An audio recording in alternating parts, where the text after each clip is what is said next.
Samantala, dako po tayo dyan sa may bayan po ng Kalasyaw. Mga water lilies naman po na humaharang sa floodgate sa bayan po ng Kalasyaw nilinis.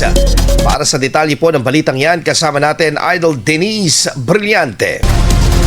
104.7 IFM Report! Ilang araw nang nakararanas ng tubig baha ang barangay Talibao at iba pang bahagi ng Kalasyaw matapos tumaas ang level ng tubig ng Marusay River noong mga nakaraang araw. Kabilang sa mga lugar na minomonitor ang Sitio Bingko sa barangay Talibao na ayon sa mga barangay officials ay kabilang sa mga lugar na mataas ang level ng tubig baha.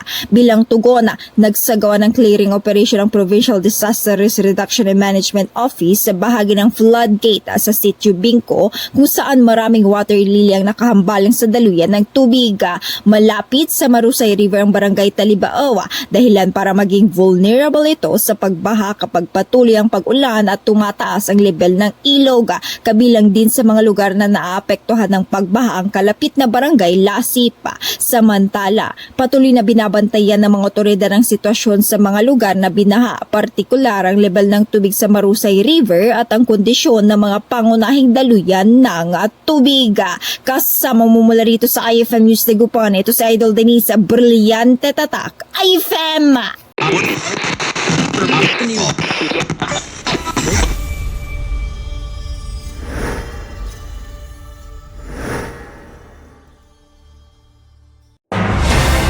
IFM News. IFM News. IFM News.